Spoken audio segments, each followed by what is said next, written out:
Bismillah, alhamdulillah, wassalatu wassalamu ala rasulillah. Patepang deui dinten ieu dinten Salasa kaping 20 Januari 2026 masih dina surat Maryam ayat ke-40 genepna. A'udzu billahi minasyaitonir rajim. Bismillahirrahmanirrahim.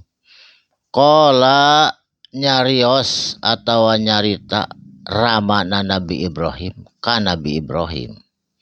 Kumaha nyariosna arogibun nah anjeun teh make benci anta ya Ibrahim anjeun Ibrahim an alihati kana naon anu disembah ku kuring, kana naon anu dipertuhankeun ku kuring, ceuk bapana Nabi Ibrahim nyaeta patung anu sok dipahat dijualan disembah. Nah anjeun Ibrahim make benci kana naon rupa anu ku bapa dipigawe.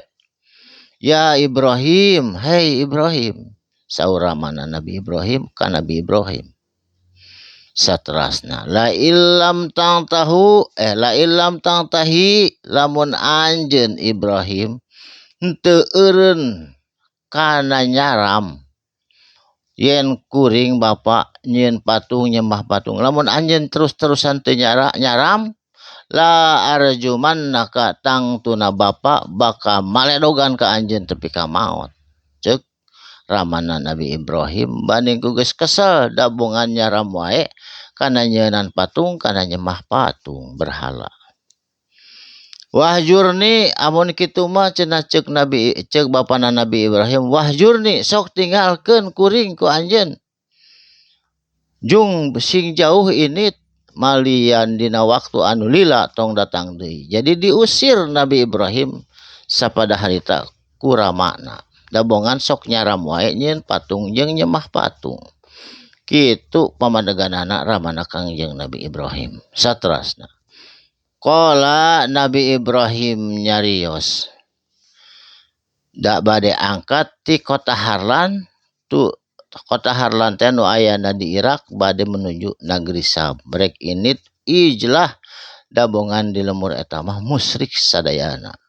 Qala Nabi Ibrahim ngadawuh, salamun, selamat tinggal Bapak. Salamun, semoga keselamatan. Ari keselamatan alaika eta tetep kanggo anjeun Bapak gitu.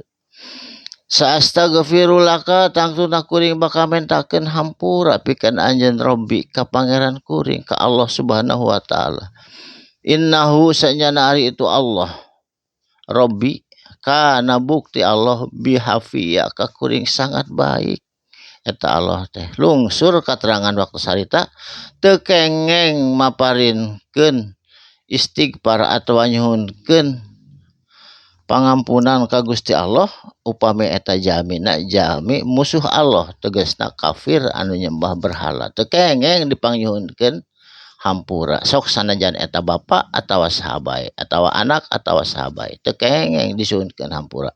Mangka harita Nabi Ibrahim terangeun yen henteu cios mentakeun hampura kanggo ramana. Saterasna wa atazilukum jeung anjeunna ijlah ngajauhkan diri hukum ti maraneh ti anjeun wa ma taduna jeung naon anu disembah ku maranehanana min dunillah salian ti Allah. Ditinggalkeun ku Nabi Ibrahim jalma-jalmana jeung sesembahanna kabehna menuju negeri Sam.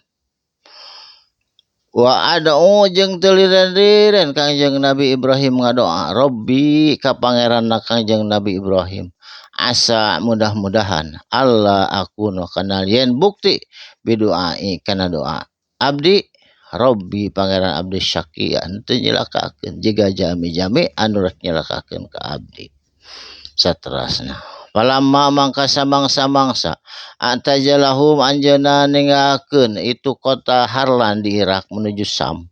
Wa may ya'buduna jeung naon anu disembah ku maranehanana min dunillah selain ti Allah. Wahabna tuluy dianugerahkeun ku Allah lahu ka Nabi Ibrahim saha putrana ti Siti Sarah nyaeta Ishak. Ishak tos ageung gaduh putra Yakub nyaeta incuna Nabi Ibrahim. Sareng ti Siti Hajar oge gaduh Ismail sateu acan lahirna Ishak.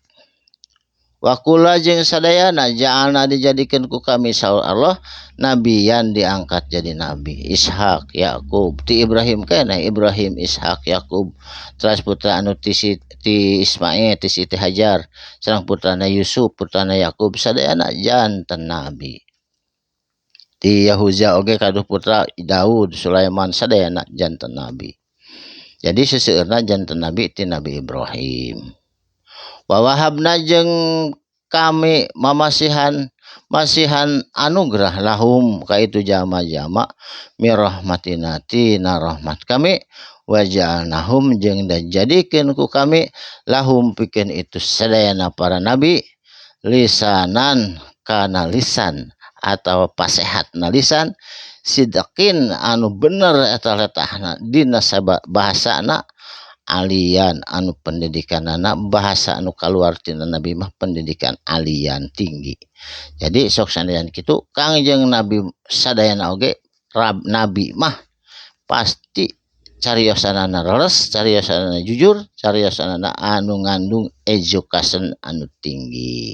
Barakallahu li wa lakum mugi aya mangtepatna. Shadaqallahul adzim. Wassalamualaikum warahmatullahi wabarakatuh.